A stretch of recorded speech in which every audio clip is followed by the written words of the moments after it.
Pemirsa, jalur utama mudik menuju ke Pelabuhan Merak, tepatnya di sepanjang Jalan Cikuasa Atas, Kecamatan Grogol, Kota Cilegon, Banten yang mengalami kerusakan mulai diperbaiki. Perbaikan jalan rusak sepanjang 3 km tersebut menelan biaya 8,9 miliar rupiah dan direncanakan selesai 2 hari sebelum masa arus mudik Lebaran. Perbaikan jalur utama mudik menuju Pelabuhan Merak, Banten di Jalan Cikuasa Atas, Kecamatan Grogol, Kota Cilegon terus dilakukan. Perbaikan meliputi pelapisan jalan yang kondisinya rusak berat. Perbaikan jalan ini dimulai di depan pintu gerbang tol Merak hingga flyover Merak. Jalan rusak yang diperbaiki tersebut memiliki panjang sekitar 3 km dan menelan anggaran sebesar 8,9 miliar rupiah. Namun di beberapa titik seperti persimpangan Gerem, perbaikan ruas jalan belum dilakukan. Pengawas Satuan Kerja Wilayah 1 Banten Kementerian Pekerjaan Umum Edi Bambang Setiadi mengatakan pihaknya baru akan mengerjakan perbaikan di jalur utama Cikuasa. Pihaknya menargetkan perbaikan dengan cara tambal sulam ini akan selesai 2 hari sebelum masa arus mudik Lebaran 2014 mendatang. Jadi ini hanya waktunya 7 bulan. Ya sampai selesai aja, selesainya ini aja gitu. Edi menambahkan para pengendara sepeda motor yang akan melintas di jalur mudik menuju Pelabuhan Merak untuk tetap berhati-hati, terutama di titik-titik yang rawan kecelakaan. Irwan Selsel, Jak TV.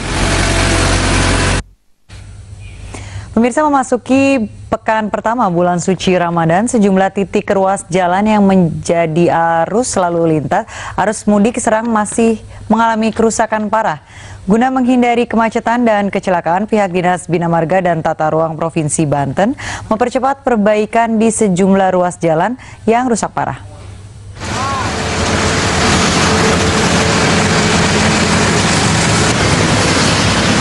Sejumlah titik ruas jalan yang menjadi jalur mudik bagi para pengendara sepeda motor dan roda 4 hingga saat ini masih mengalami rusak parah yang mengakibatkan kemacetan panjang. Untuk menghindari kecelakaan, aparat pengguna jalan dan persiapan arus mudik, Dinas Bina Marga dan Tata Ruang Provinsi Banten melakukan penambalan badan jalan di sejumlah titik. Pihak Bina Marga dan Tata Ruang menargetkan 10 hari menjelang Hari Raya sejumlah ruas jalan yang mengalami kerusakan akan segera selesai diperbaiki.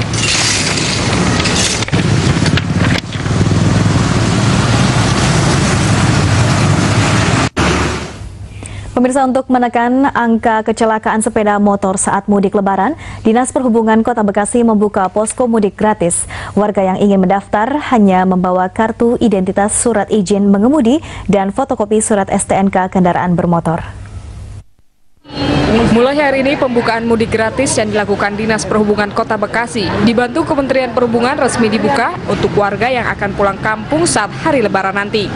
Kota tujuan yang akan diberikan layanan gratis dari Dinas Perhubungan yakni Tasikmalaya, Solo, Yogyakarta, Wonogiri, Cilacap, Kebumen, Purwokerto, Wonosobo, dan Magelang. Untuk mendaftarkan diri dan mendapatkan tiket mudik gratis, warga cukup datang ke kantor Dinas Perhubungan Kota Bekasi yang berada di Jalan Insinyur Haji Juanda, Pulau Kapal, Bekasi Timur, Kota Bekasi. Hanya dengan membawa kartu identitas, surat izin mengemudi, dan fotokopi surat STNK kendaraan bermotor. Lain gratis, terus juga demi keselamatan, terus nyaman, sampai di tujuan juga nggak ada ragu-ragu gitu selama itu nyampe di rumah bangga gitu. Pendaftarannya dibuka tanggal 1 Juli sampai tanggal 16 Juli. Mudik gratis yang dilakukan Dinas Perhubungan dan Kementerian Perhubungan ini untuk mengurangi angka kecelakaan yang melibatkan para pemudik dengan sepeda motor. Rahmat Majid, Jak TV. Pemirsa, guna memantau arus mudik Lebaran dari atas udara, Korps Lalu Lintas Mabes Polri menyiagakan 21 helicam. Helicam ini diharapkan dapat membantu tugas kepolisian di saat terjadi aksi unjuk rasa, kecelakaan, hingga titik-titik kemacetan. Untuk pertama kalinya Korlantas Mabes Polri menyiagakan helicam untuk memantau arus mudik Lebaran. Helicam ini diperkenalkan dalam apel kesiapan kendaraan bermotor dalam rangka Operasi Ketupat 2014. Helicam yang dirakit sedemikian rupa ini mampu beroperasi 20 menit melayang di udara dengan ketinggian maksimal mencapai 1 km. Helicam ini juga dilengkapi dengan kamera, sehingga bisa memberikan gambaran terkini arus lalu lintas di suatu lokasi, kecelakaan, hingga unjuk rasa. Dalam operasionalnya, Helicam ini dikendalikan 2 orang operator dari anggota Polri. 1 orang bertugas mengendalikan Helicam mulai dari menerbangkan, menurunkan, dan mencari posisi di atas udara menggunakan remote control.